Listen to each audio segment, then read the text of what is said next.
Alright then, thank you for the click. My name is Luxley, and on the day before tomorrow, in other words, today, I'm going to discuss the strong possibilities of a patch 10.0 being a WoW 2. More likely, it's probably going to be 11.0. We'll talk about that later on in the video. Since the end of WoD, I've been in favor of a WoW reboot, aka a WoW 2. In one form or another, I was looking for a WoW 2 reboot. Hasn't happened yet. But here's why I think it's a possibility going forward, whether it's 10.0, 11.0. The kooky and crazy storylines of both WoD and Shadowlands perfectly set up a more than reasonable possibility for a WoW 2. I use the words kooky and crazy. I don't use them lightly or in a humorous sense because, let's face it, the lore has been kind of kooky. And because WoD and Shadowlands are both somewhat off the familiar beaten path of WoW's lore, that's why I use those words. Both X-Packs have gone astray from WoW's core source material, the old Warcraft real-time strategy series. Now, with the recent overdose of retcon lore, WoW is suffering from the same murky narrative Game of Thrones did in Season 7 and 8. WoW's lore has been drifting further and further away from the core/source material. This has been happening since WoD. You could even make a strong argument it's been happening since MoP. You can even make a strong argument it's been happening since Cata, with the exception of Legion. The bottom line is, yes, we've been drifting further and further from the core lore. Now, whether Blizzard embraces the old school lore or basically forges a new path for World of Warcraft, a WoW 2 is the best way of riding the ship. Let me be perfectly clear. I am not predicting a WoW 2 for 10.0, although I have seen two different leaks suggesting a partial or full digital upgrade of both Kalimdor and the Eastern Kingdoms. All 10 points are 100% based on fact. That means it is either something taken from a WoW dev interview, most of which has happened during the Shadowlands Beta, something based on what makes good business sense for WoW's future going forward, and or something based on the trend of the overall MMO genre. The bottom line is, both Final Fantasy XIV and Guild Wars 2 have enjoyed pretty darn good success with reboots. So why not WoW 2? 11.0, more so than 10.0, but I'm not ruling out 10.0. And I'll explain why I feel that way. 11.0 is probably a stronger case of reality. I'll explain that later on in the video. Here's the top 10 reasons why a WoW 2 reboot makes great sense. Number 10. Character customization has been an ongoing step-by-step process since Warlords of Draenor. These changes, as they occur, are kind of overlooked and underappreciated. These upgrades from WoD as well as Shadowlands could very well be the micro before the macro. In other words, incremental upgrades that lay down a foundation, and it's kind of the parts before the whole. Even the recent SJW purge of World of Warcraft moats is a way of revisiting as well as tinkering a cornerstone feature in the game. If there is a digital upgrade and or a WoW 2, TOON customization would be a huge selling feature. A feature where WoW, despite recent upgrades over the last few years, still greatly lags behind other MMOs. Take a look at what Guild Wars 2 offers as far as character customization, or pretty much any given MMO that's been developed over the last 6 to 8 years. Why not gradually start and develop this kind of process before you move on to something bigger? In other words, do it brick by brick, day by day. Not worth a dime at number 9. Several months ago, during the time Blizzard fell asleep at the wheel and almost crashed a car into a telephone pole, that would be around the time between Shadowlands launch and the first patch, Final Fantasy XIV soared past WoW in active subs. It's not speculation, it's fact. Of course, the active subs from classic servers aren't factored into the equation. That's a debatable point, whether or not they should be included. That's not the point I want you to focus on. Here's a very little known, very important fact I mentioned once before and I've heard no one else mention. Shadowlands marks the first time where the number of subs who quit in the first month exceeded the number of current players in the game. That's insanely significant and should sound off a blaring alarm like the ones you hear in old sci-fi movies when a ship or a planet is about to explode. Here's a stronger dose of reality. Retail WoW's main competition doesn't really come from other MMOs like Final Fantasy XIV and Guild Wars 2. MOBAs, Battle Royale, RPGs present much greater competition as well as a much greater challenge going forward.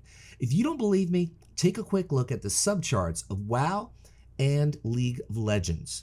WoW's decline is almost in perfect sync with League of Legends' rise in popularity. Those aforementioned genres can be played straight out of the box, which is a huge advantage for today's microwave Veruca Salt, I want it now gaming culture. Straight out of the box, competitive and meaningful gameplay. That's what they offer. MMOs don't quite do that. Number 8. The Shadowlands zones. There are very subtle graphic upgrades in all 4 of the zones, even of course Korthia. In each of the last 4 X packs, we've seen a noticeable step up in graphics. In each of the last 4 X packs, there is a sense of atmosphere, depth, and motion in the graphics of BFA and especially the graphics of Shadowlands. Blizzard possesses a long-standing track record of testing new technology in a very small and isolated way before implementing a massive change on a larger scale. Now, go back, compare Burning Crusade, Wrath of the Lich King, 2 of the older zones in the game, with any given Shadowlands zones. It's not a favorable comparison, and unfortunately, it's something that is a lot more noticeable to any given new player.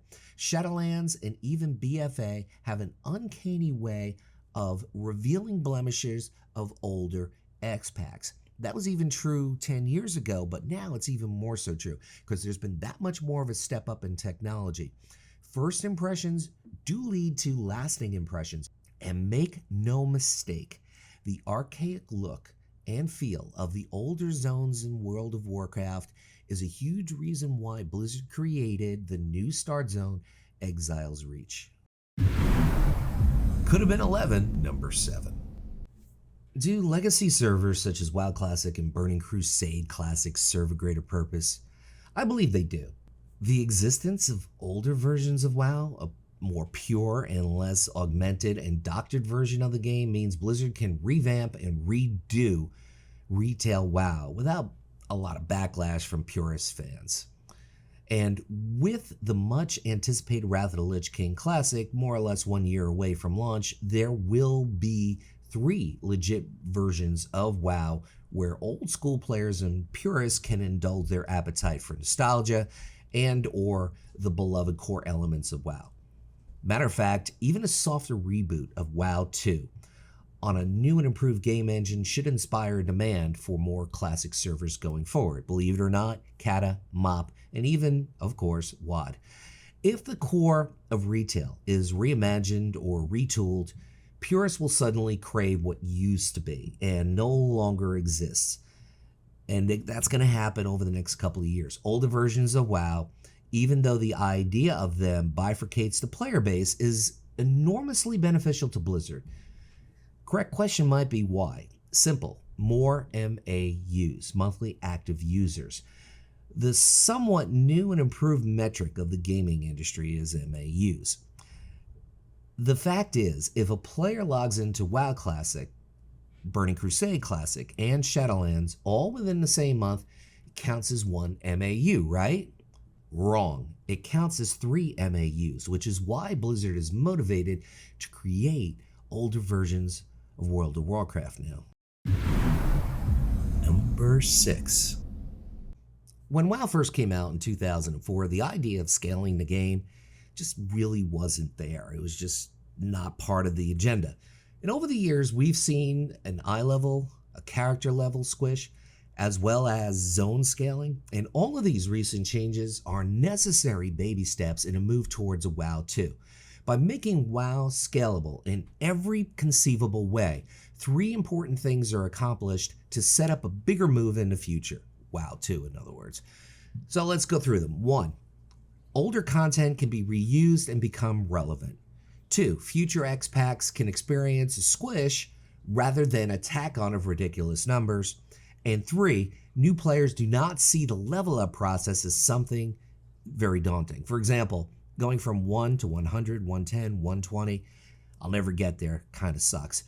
All of these aforementioned technology changes make for a smoother and easier transition to a WoW 2, especially when it's done incrementally over a period of time. As I said many times already, and I'll have to hammer this point home, every change Blizzard implements is on a small scale and a step-by-step process leading to a much larger scale more often than not. One of the biggest differences between WoW and other MMOs as well as RPGs is that its core is not as flexible or as scalable. That's a big issue for WoW. The concept of scaling should also be extended to power systems. I mean, we've seen these stacking systems such as stacking PvP talents, regular talents, legendaries, soulbinds, etc. All these stacking systems create crazy damage numbers. This is where Blizzard hasn't made a lot of tech advancements, and a new game engine can help address that problem. Coming in at number 5. There are a lot of differences between Classic WoW and Retail WoW. The line of those differences just wraps around the block.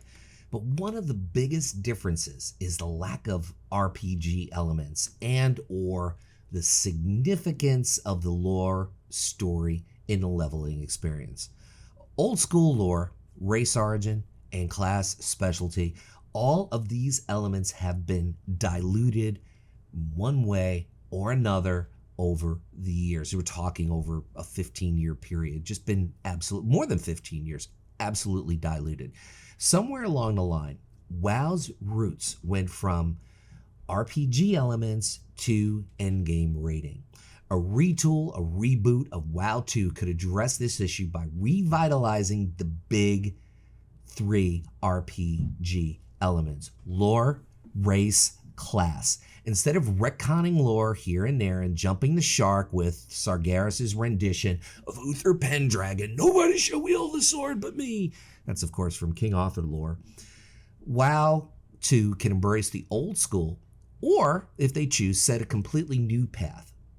The bottom line here is that a reboot can offer more cutscenes and scenarios to tell the story and embrace the lore in a new and much improved way, something that would probably be better than what WoW Classic provided. Number 4. When WoW just exploded on the gaming scene in 2004, the idea of app support wasn't even on the radar of the radar. Cell phones did exist back then, but their capacity and power barely rivaled your average toaster. Given WoW's current game engine with regard to app support, keep in mind, just saying app support, there have been a few tech advancements here and there. Twitter integration in patch 6.1, that comes to mind. That was a huge patch. However, there is still a lot of room for improvement in order for WoW to move forward, be competitive with newer MMOs and even RPGs. There is little or no infrastructure for streams, for spectator mode when it comes to Mythic Plus or Arena, and no tournament hosting mode for ambitious players. Not to mention built-in app support for various iPhone-based minigames in WoW, both new ones as well as existing ones like pet battles and mission tables. Now, right now, you might be thinking, Luxley, wait a second. There is a WoW companion app. True. But how should I put this? It freaking sucks. Here's bonus content, a couple of reviews. I'll read them to you. It does absolutely nothing. I'm stuck in an endless loop of install, initial login, authentication, selecting character, click login, and it just keeps telling me I'm already logged in. Change character, click login, and it already tells me I'm logged in. Nothing happens.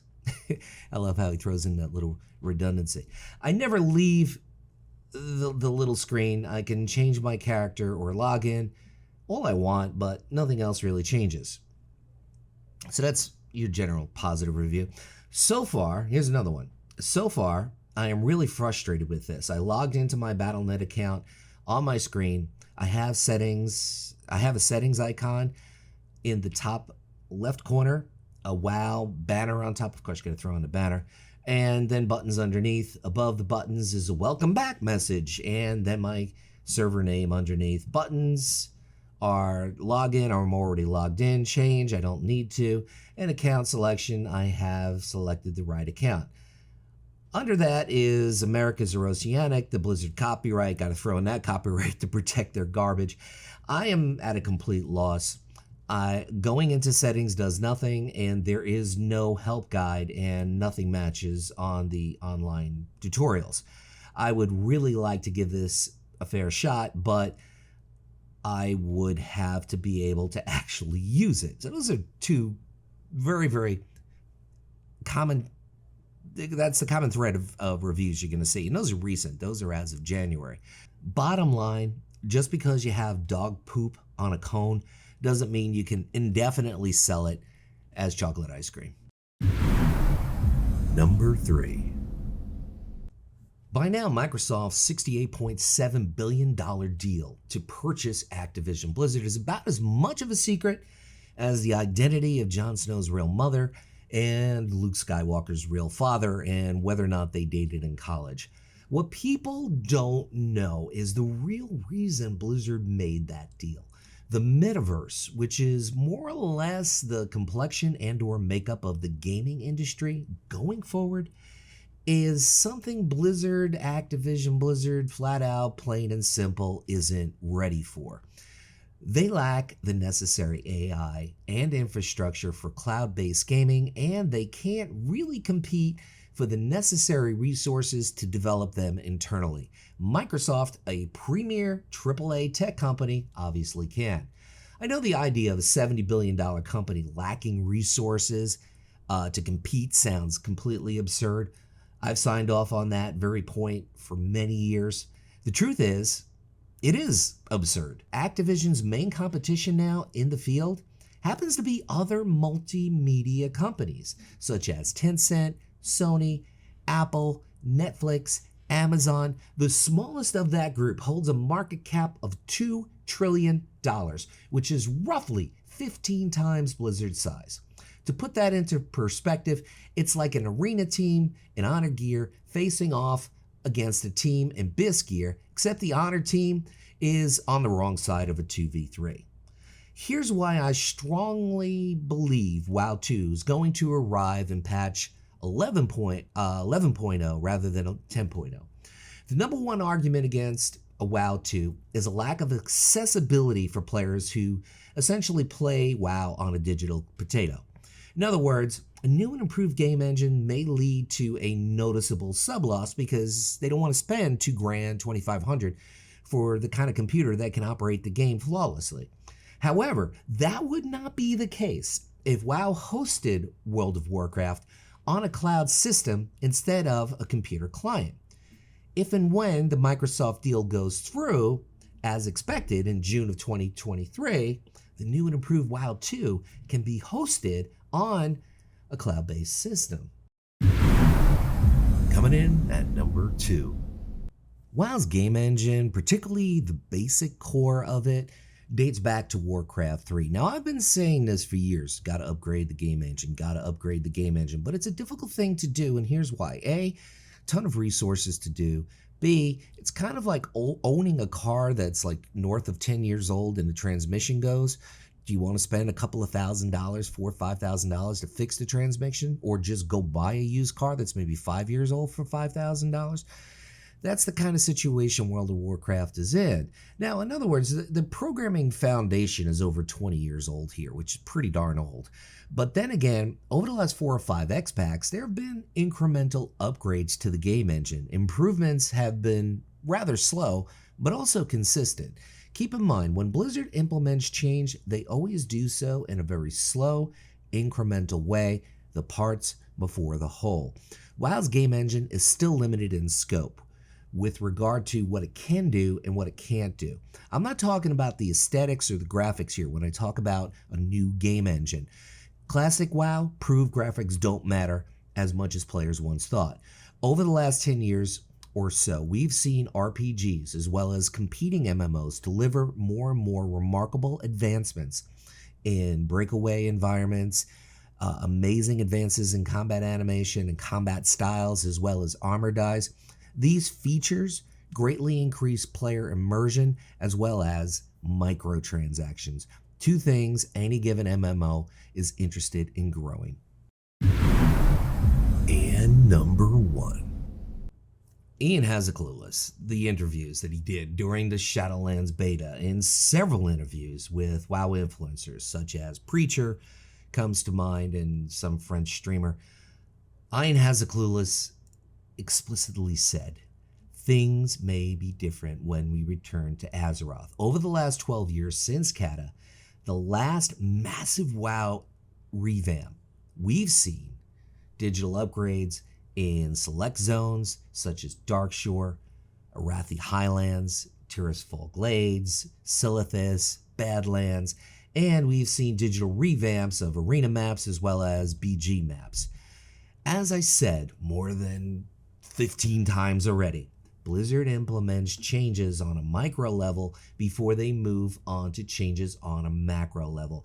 They work in this manner in order to limit and isolate potential bugs that may arrive, as well as streamline the upgrade process into a more fluid process, into a more scalable process going forward. If we don't see a total WoW 2 revamp in 10.0, I'm 100% confident we're going to see digital upgrades of old zones, arena maps, BGs, and perhaps even old school dungeons to ready them for Mythic Plus mode.